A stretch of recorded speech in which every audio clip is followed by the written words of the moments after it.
When Dryfly found the note from Lillian Wallace, he kissed the daisy. As the daisy touched his lips, a teardrop that had been coursing its way down his cheek dropped to land on the loves me pedal. The old she loves me not game would not be necessary. Dryfly Ramsay was a dreamer. Dryfly Ramsay had always been a dreamer. When he was a child, he dreamed of cowboys on dynamic white stallions, cacti and coyote calls. There were no coyotes in New Brunswick back then. He dreamed of exotic places like Newcastle and Chatham, St. John and Fredericton. As he passed through the awkwardness of puberty, his dreams reluctantly changed.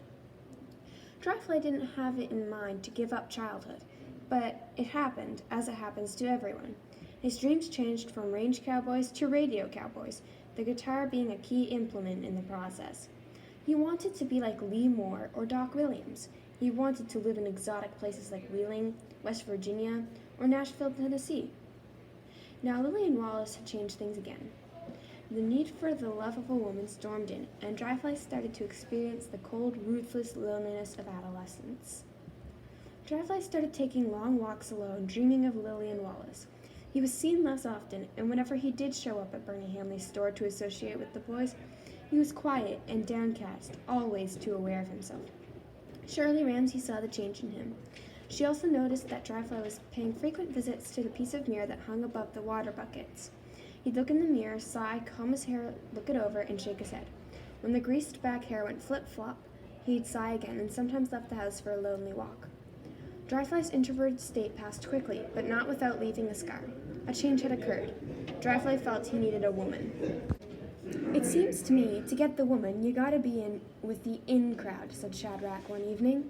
The two teenagers were sitting on the center abutment of the footbridge. They were facing downstream, watching an American fishing in the Judge Martin pool. The American was old and bent and maneuvered his way through the pool with the assistance of a cane. "The in crowd?" asked Dryfly. "Yeah, that's the new saying around places like Blackville these days." "What's the difference in the in crowd and the out crowd?" "Well, the way I see it, the in crowd are lads that got a trucker's wallet with a chain that holds it to your belt and jet boots. And the out crowd? Lads like us. There ain't no girls around here anyway. There are in Blackville. Everybody goes to Blackville these days. Maybe that's what we should be doing. No use, ain't got a trucker's wallet and jet boots." When Max and John Kaston pulled up in front of Bridgham's store in Blackville, the first thing that caught their eyes was a fellow named Lyman McPhee. Lyman McPhee played electric guitar with a country rock group called Lyman McPhee and the Corn Poppers. Lyman McPhee did much more than play for weekend dances for $5 a dance.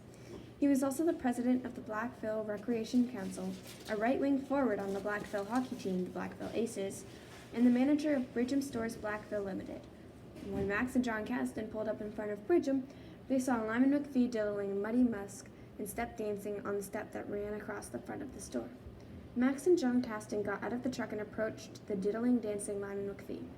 When they reached the step, Lyman quit diddling and dancing, swung and said, "Muddy Musk." The best tune ever played. Old Ned McLagan always said you can tell a good harmonica player when he plays Muddy Musk in variations.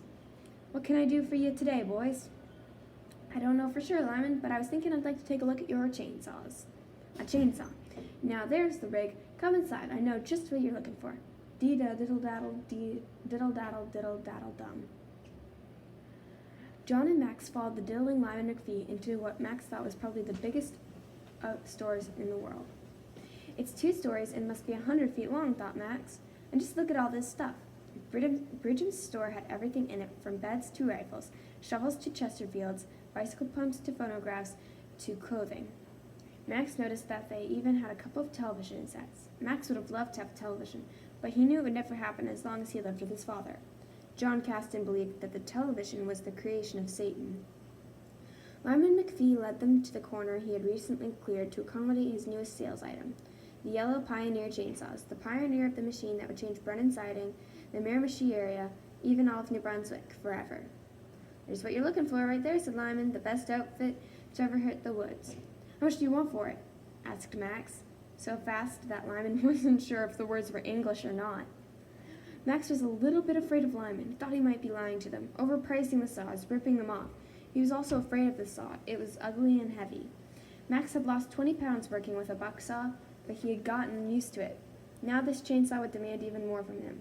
He'd lose more weight, he'd have more lumber to contend with, he'd be working longer days. He didn't want to get used to it. All three of them are the same price, $249.95, but they're worth every cent. You can saw more lumber in a day than you with them things you can saw with a buck saw in a week. Randy Carter's young lad is cutting 4 quarter day with one like this, and is home for supper at 4 o'clock. It's a lot of money, though, ain't it? Said John Kaston to Max, the son who was too contrary to go back to school and become a preacher. Max, the son who refused to read the Bible, or even lead in prayers. Yep, said Max. No money at all, Cousin Lyman. No money when you think of the wood you're cutting. That's not one word of a lie, John. 4 quarter day by himself. Let's take her out back, and I'll show you how it works. Out back, Lyman McPhee hauled the pull cord of the chainsaw, and a sonorous buzzing settled over half the village. The other half of the village could also hear the buzzing, but it was somewhat bearable if one was far enough away. Lyman McPhee cut into a log he had placed out back for the purpose of demonstrating. The sharp new teeth of the chain cut with great rapidity through the bark, knots, and wood of the unfortunate log. The flying sawdust and the buzzing, like so many giant insects, frightened and depressed Max Kaston to no end. Again and again Lyman sawed through the log, then handed the saw to John, who gave it a try. When John had zipped off a couple of logs, he handed the saw to Max. John Kaston thought that the chainsaw was, indeed, the best outfit for sawing lumber he'd ever seen. Max, on the other hand, was on the verge of tears. He sawed a couple of blocks, but lost heart quickly and handed the saw back to Lyman McPhee. What do you think, men? You ever see anything like it?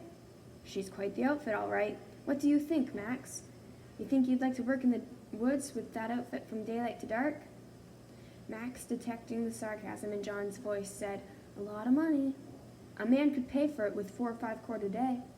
She's an awfully heavy outfit, said Max. Sure it's heavy, put in Lyman, but you'll get used to it. 3 or 4 days of sawing, and you won't notice the weight at all. And even if it is a little heavy, it's still a lot easier than pushing a buck saw all day for half the money. 4 quarter a day, that's $45 every day if you work. I'll tell you, John, this outfit's going to change the whole face of lumbering. I'll put it on your bill. You can take it home and try it for a few days. If you don't like it, bring it back. I guarantee you won't be sorry. John Kaston took the chainsaw. To a salmon angler, 1 salmon a day is considered good fishing. To most anglers, 1 salmon a week is acceptable. It is not unusual for an angler to fish for a week and catch nothing at all. But to drive all the way from New York or Boston to Brennan Siding to fish and return with nothing to show for it was looked upon with a certain amount of suspicion by left-behind wives.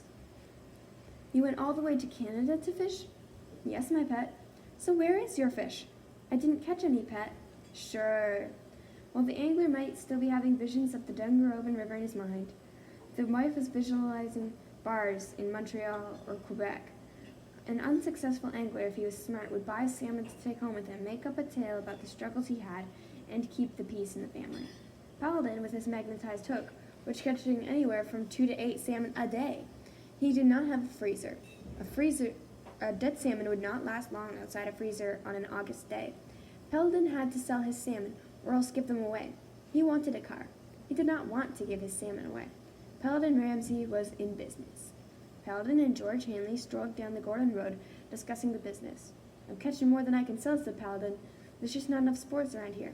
I need to be selling in Blackville, Upper Blackville, Renew, all over the place.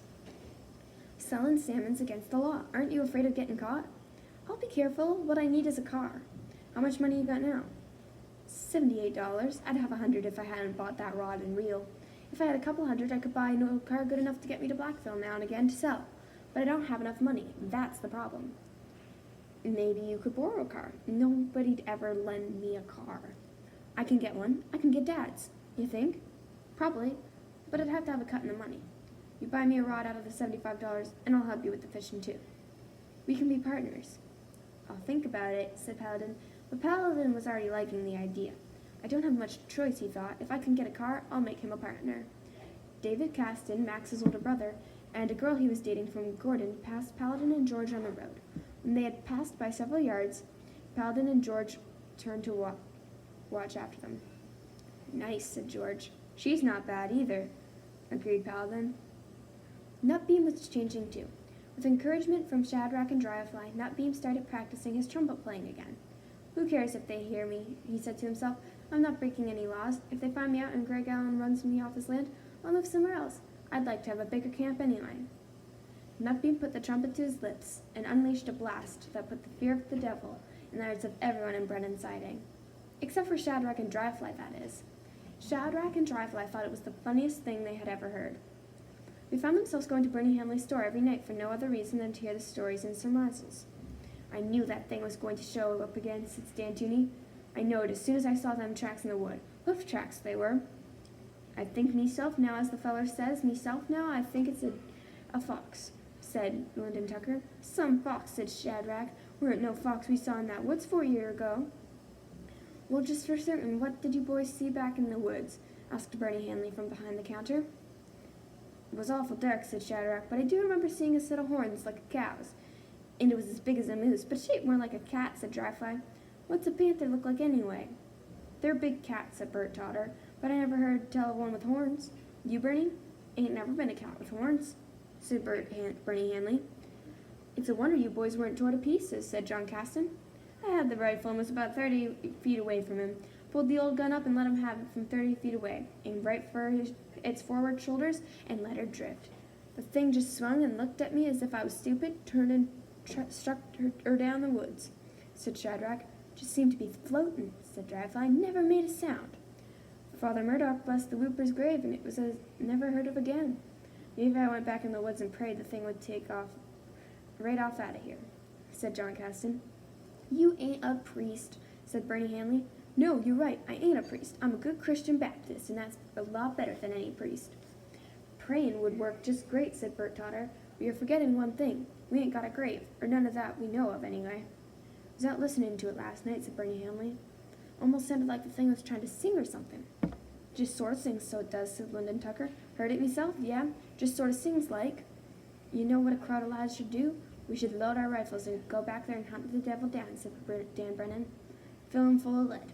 "That's what a lad should do, Dan, old boy. Fill him full of lead. That's what I say. Gun the bugger down, yeah." "You're moving to Fredericton pretty soon, ain't you, Lyndon?" asked Stantoony. "Oh, yeah. Moving in the fall, I think, yeah. Taking off in the fall. "You can't shoot the devil," said John Kaston. "The good Lord is the only medicine for the devil." "Young Shadrack scared him off with one shot," said Bernie Hanley. "Never came back for 4 years. "I wouldn't do that," said Dryfly, recognizing the potential problem for Nutbeam. "I wouldn't go back in the woods again. That bullet didn't hurt him one bit." "But it scared him off," put in Bert Totter. "And you lads were just a couple of young lads," added Stantoony. Shad also saw that things might be getting out of hand. "That's the thing," said Shadrack. "We was just kids back then, and didn't know no better. We were just lucky, that's all. Knowing what I know now, I wouldn't take $1 million for going into the woods." "Well, I say something's got to be done," said John Kaston, "and you don't need a grave to pray. The power of the Lord is infinite. I'll go back there with the Lord by my side and smite that demon." "You lads ever think of praying?" It was a rare occasion when John Kaston wouldn't take the opportunity to preach. "Just trust in the Lord, and it won't matter if it's the devil back there. Yea, though we walk through the valley of death, we fear no evil," the Bible says. "I'll go back, but I ain't taking no Bible," said Bert Totter. "I'm taking the 3855. "I'll go too, but I'll have to close the store early," said Bernie Hanley. "I'll take the Bible. That's the only weapon I need," said John Kaston. "I'll take me shotgun," said Stantoony. Stantoony didn't think his shotgun would stand up against the devil, but he had no intention of missing out on anything like this. This would be an adventure to lie about for the rest of his life. "You lads wouldn't go back there tonight, would you?" asked Dryfly. "Too late tonight. We'll go tomorrow night," said Bernie. "We'll meet here at, let's say, 9 o'clock. Bernie Hanley very much wanted everyone to meet at his store. The gathering would mean a fairly substantial sale of oranges and ginger ale. Shadrack and Dryfly knew these men were cunning hunters and trappers, that they had, in a manner of speaking, been living in the woods all their lives, and knew it like the backs of their hands. There was a very good possibility that if these men went back to Totterbrook, they would find Nutbeam. Nutbeam was squatting on Greg Allen's property, and although he was somewhat more outgoing than he used to be, he still wanted his location kept secret. Shadrack and Dryfly slipped away from the crowd and headed for the river. "What are we going to do?" asked Dryfly. "I don't know. Tell Nutbeam to quit playing for a while, I guess," said Shadrack. "Listen, I can hear him now. Blap, blap, blap, barmp, barmp." Nutbeam was practicing the Blue Canadian Rockies, but one would have to stretch the imagination considerably to recognize it. Although the sound of the trumpet may have been injecting fear and bewilderment into the hearts of everyone in Brennan Siding, to Dryfly and Shadrack, it was what the ear-torturing grunts of an accordion might be to an Italian, or what the monotonously unbearable drone of the bagpipes might be to a Scotsman. It inspired them in a certain nostalgia. The music brought back the memory of their greatest childhood adventure. It was spooky and mysterious, the substance of childhood curiosity. I don't want him to quit playing, said Shadrack. Gives him something to do. Me neither. I kind of like him. These lads around here would never let it rest. They ain't got much to think about, that's for sure. It's kind of our fault, said Dryfly. We're gonna have to do something. Let me think for a minute, said Shad. We're gonna have to do something. You're right there. That night, the frost paid Brennan Siding a visit and crystallized a million dewdrops. The dewdrops had been eyeing the northern lights when the frost struck, and many of them were holding a flash within.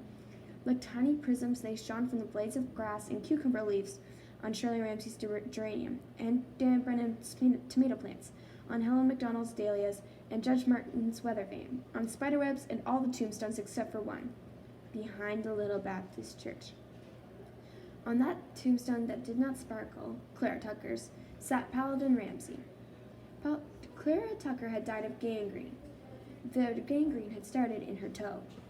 The northern lights soared like the wind and merged to the zenith as if drawn by celestial magnets. Palidin could vaguely remember Bill Tooney. Bill Tooney smoked a pipe all his adult life, and his lower lip had weakened from the stress and hung loosely from stained teeth. He had been a lumberman and a guide. He had loved and been loved. He had built a home and raised a family. Bill Tooney had liked molasses in his tea. Bill Tooney liked molasses in his tea, thought Palidin. Right now, people still remember Bill Tooney, but in 20 years, they'll only remember that he liked molasses in his tea. In 50 years, this tombstone will be all that's left. Bill Tooney will have left memory and all. The house that Bill Tooney built would never become a museum. The barn was already falling down. His son would never become famous or do anything to be remembered for. Stan Tooney did not even like molasses in his tea. Palidin Ramsey wondered if he himself would pass in the same way, unremembered like Bill Tooney and everybody else in the graveyard. His brother Bonzi. Bonzi was a great little lad, thought Palidin. Bonzi might have become somebody if he had lived. Palidin could hear the murmur of the northern lights. He tilted his head back to listen better. The cycle, he thought, like rain, like water, like magnets, like northern lights, like echoes, bouncing back and forth through time and space. Sometimes you can hear only once. Sometimes the echo returns half a dozen times before it escapes into space. But they come back. They always come back. From which star do I hear the hoof fall? Rain falls on earth to rise again. It falls on me to rise again, to fall on God. Rain, magnets, northern lights, hoofs, sandals. Palidin decided he would like to watch the Dungarvon River for a while. He slid from the tombstone and headed for the footbridge. He walked to the center abutment and eyed the dark forest, the sparkling fields, the azure above, the reflections below. Foam-speckled water slid smoothly under the bridge. Fish farts, he thought. Bert Totter will be remembered for naming them fish farts. Palidin was startled by the appearance of two fishery wardens in a canoe. He saw the wardens, but the wardens did not see him, and without a word or gesture of greeting, they slid quietly past in the way of the river. It's poaching season. Hope nobody's out knitting, thought Palidin. When he felt the wardens were far enough downstream so that he himself would be safe from being caught as an accessory, he whooped long and loud. The whoop echoed past the wardens like the proverbial bat, warning poachers for a mile or so that the enemy approached. If someone hears the whoop, he'll whoop too, he thought. The signal could travel all the way to Renew. The wardens will have wasted their run. In a moment, Palidin heard footsteps falling on the far end of the bridge. Could it be wardens coming back to get me? He asked himself. Could they have seen me after all? No, they're talking like two fools. It's Shadrack and Dryfly. Palidin waited. We'll have to hide it somewhere until tomorrow night, Dryfly said to Shadrack. Somewhere indoors in case it rains. It ain't gonna rain, said Shadrack. It's gonna be windy and cool tomorrow. How you know that for sure? The northern lights. It's always windy and cool after the northern lights. Yeah, I guess you're right. We'll just stash it under a tree somewhere. G'day, lads, said Palidin. Palidin! What are you lads up to? Just walking around. What are you doing? Just standing here? Was it that you whooped? Yeah, I saw the wardens. Running the river? Yeah, 2 of them. What have you got there? Oh, this? A trumpet. As Dryfly and Shadrack gave Palidin a 5-minute spiel, all lies, on where they got the trumpet and what they intended to do with it, Lyndon Tucker left his kitchen to see a man about a horse. As he made his way to the barn, the chosen building for tonight's anointing, he eyed the northern lights. Storm on the ocean, he thought. Lyndon Tucker believed that the northern lights were caused by the sun's reflection off a troubled sea. Oh, yeah. Be frost tonight and windy tomorrow, yep. Lyndon stepped deep into the deep shadows of the barn, sighed contentedly, and relieved himself. He sniffed the air. Yep, gonna be a storm, yeah. I can smell the pulp mill in Newcastle, yep. Oh, yeah, yep. Pulp mill, yep. Can always smell that pulp mill before the storm. Yep, oh, yeah. Smells bad, yep. Clump. Something moved in the field beyond the barn. Clump. Lyndon eyed the field. The frost, the stars, and the northern lights made it just possible for him to see across the dim field to the edge of the forest. He could see nothing unusual in the glittering expanse. Clump. The clumping sound came from the field once again, nearer this time. Sounds like a horse walking, thought Lyndon, or a moose. Then Lyndon saw the dark figure standing still about 30 yards away. He thought it might be a moose or a cow. He wasn't sure. It was hard to see in the dimness of the night. Lyndon wasn't even sure that it might not be a tree, although he couldn't recall a tree being in that particular place. Yep, oh yeah, yep, probably a moose, yeah, yep. Oh yeah, moose, yeah. Moose can be dangerous this time of year, yep, dangerous, yeah. Better get in the house, yeah. The next night, every man in Brennan Siding met at Bernie Hanley's store. While they drank Sussex ginger ale and discussed the plan, 3 dogs, 8 rifles, and 4 shotguns waited outside in the cool evening. A Gideon Bible got to go inside with John Kaston. The rifles and shotguns were unaccustomed to hunting this time of year, and had never been fired at a devil. The dogs were not trained hunting dogs, but Bert Totter's dog Skip had a fair reputation for chasing cats. The owners of the dogs had brought them along more to sacrifice than to track. If this rifle don't down the devil, throw the old dog at him and run for dear life. We all stick together, said Bernie Hanley, at least until we know what we're dealing with back there. They were all standing around in Bernie Hanley's store. In Bernie Hanley's store, Bernie Hanley was in charge. Okay, said Bert Totter, let's go. No hurry, said Bernie, thinking that the stall was good for 2 or 3 purchases of ginger ale. The thing never starts yelp until near dark. Yeah, but we should be over there when it does, said Bert Totter. Oh, yeah, yep. Never shows up till pretty near dark. No, he doesn't, no. If we're gonna wait for it to start howling, we should be outside listening for it, I say, said Dan Brennan. Oh, yeah. Should be outside, we should. Should be outside so we can hear it, agreed Lyndon Tucker. John Kaston stood fingering his Bible, looking very thoughtful, like a preacher about ready to take the pulpit. Tonight would be a test of faith for him. If he was successful in his exorcism, he'd be the talk of the area. He might even get to preach in the church occasionally. Dear loving Heavenly Father, John Kaston was praying for his dream to come true. Anyone want anything else before I lock up? Asked Burnley. Several of the men bought ginger ale, and then they all went outside to wait and listen. The sun was dropping behind the horizon, splashing the northwest with shades of red. That's a cool breeze, said Bob Nash. Starting to feel like fall. Gonna head to Fredericton in the fall, said Lyndon Tucker. Oh, yeah. Dan Brennan headed in a quart of navy rum under the rhubarb leaves that grew along the east side of the store. He fetched it and passed it around. To keep that lad from looking at you, said Dan. John Kaston refused the shot of courage. They had just tossed the empty rum bottle back into the rhubarb leaves when the Totterbrook Whooper let off his mournful cry. As they reached for their rifles, every man in the group thought, I wish we had more rum. When the men were crossing the footbridge on their way to Totterbrook, the noise from the forest stopped. All the men came to an abrupt halt and stood on the bridge and listened. It stopped, said Lyndon Tucker. It's just taken a rest. It's still back there. You can bet on that. When the men were entering the forest on the path that led to Nutbeam's camp, the screaming started up again. This time, however, the noise was not coming from Totterbrook area. It came from what seemed like John Kaston's farm. Bless us and save us, whispered John Kaston, squeezing his Bible tightly in his hands. The devil's got me very own land. What do we do? Asked Bob Nash. The only thing to do, said Bernie Hanley. He's up at John's. All the men swung and headed in the direction of John Kaston's. They crossed the Greg Allen field and climbed over the fence into the John Kaston field. The last man, Stan Tooney, had no more stepped off the cedar rail when the noise stopped. All the men stopped and stood closer together than usual and listened once again. they were more than just a little excited. They now felt that they were close. Every man stared into the night for a gigantic cat with horns and eyes the size of ashtrays. "We'll stick together," said Bernie Hanley. "We don't want to shoot each other." "If the thing's around here," said Dan Brennan, "it's probably hiding in the shadows of the barn, or one of the sheds." The men formed a line and walked side by side toward the barn. When they were but 30 feet from it, they stopped, and all except John Kaston raised their rifles. Bob Nash flicked on his flashlight. Nothing. They searched every building on John Kaston's farm, inside and out, but came up with nothing unusual. John and Max Kaston went into the house to check on the missus. John, the thing was right out by the barn." I know. You all right?" "I'm all right, but the thing's right out there by the barn. What are we going to do?" "Don't be scared. Max and me will stay here with you. Max, go and tell the men that we'll stay here in case he comes back. Tell them to go on without us." Max had delivered the message and had no more re-entered the house when the thing screamed from down on Hal McDonald's farm. Inside, Max found his father loading the rifle. "He's down at Helen's place," said Bob Nash. "Helen's gonna panic," said Stan Tooney. By the time the men climbed the fence into Helen McDonald's farm, the noise had stopped once again.